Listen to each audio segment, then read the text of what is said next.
আজকে আমাদের এই ফরিদপুর, মাদারীপুর, শরীয়তপুর, গোপালগঞ্জ এবং রাজবাড়ী জেলার আমাদের বিভিন্ন আইন শৃঙ্খলা ব্যাপারে একটু মত বিনিময় সভা ছিল।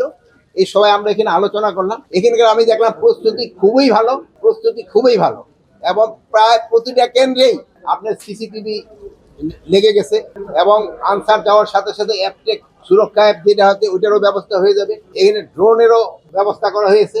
মানে মোটামুটি আমি দেখলাম যে এখানকার প্রস্তুতি খুবই ভালো এবং যেই সব কেন্দ্রে আপনার বাউন্ডারি ওয়াল নাই ওখানে বাঁশ দিয়ে একটা বাউন্ডারি ওয়ালেরও ব্যবস্থা করে দেওয়া হচ্ছে। এই জন্য আমি আশা করতেছি এখানকার নির্বাচনটা খুবই উৎসব মুখর হবে, ফ্রি, ফেয়ার এবং ক্রেডিবল ইলেকশন হবে। আর এটা সম্ভব হবে শুধু আমাদের প্রশাসন না, আপনাদের সবার সহযোগিতা। আপনারা সবসময় সহযোগিতা করে আসছেন, এবার আরো বেশি সহযোগিতা করবেন এবং নির্বাচনটা যেন সুষ্ঠুভাবে হয়ে যায়, উৎসব মুখর হয়ে যায়। ফরিদপুরে আজকে সফর হলো যে এখানে আপনারা বললেন যে আইন শৃঙ্খলা ইসে সবচেয়ে ভালো, এই জন্য এটা সফর হচ্ছে যেহেতু আপনারা ফার্স্ট হয়েছেন না। এখানে কোনো ধরনের শঙ্কা নাই।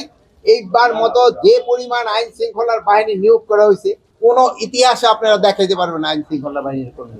আরেকটা, আপনারা যেহেতু আপনারা অনেক বয়স্ক সাংবাদিকও আছেন, আপনারা আগের অন্যান্য নির্বাচনগুলি দেখেন, অন্যান্য নির্বাচনগুলিতে যেরকম সহিংসতা হতো এবার কিন্তু ওইরকম আল্লাহ দিলে এখন পর্যন্ত হয় না। আমরা আশা করব যে সামনে হবে না। আপনাদের সবারই এই জন্য চেষ্টা করতে হবে এবং দোয়া করতে হবে।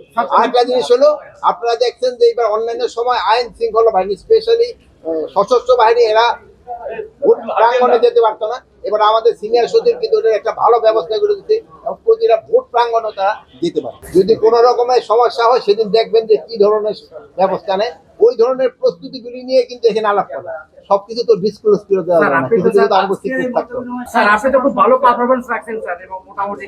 আমি যদি ভালো পারফরমেন্স রাখতাম তো আমার কুশলীটা পড়তেন না, তো আমার তো জানাজা পড়ে দিতেন। বলেন তো সবচেয়ে খারাপ পারফরমেন্স। আমার একটা প্রশ্ন স্যার, সেটা হচ্ছে যদি নির্বাচিত সরকার তো সামনে আসবে ইনশাআল্লাহ স্যার, যদি নির্বাচিত সরকার আপনাকে স্বরাষ্ট্র মন্ত্রণালয়ে দায়িত্ব অফার করে, আপনি কি গ্রহণ করবেন কিনা? আমি এটা আপনার দিয়ে দেবো।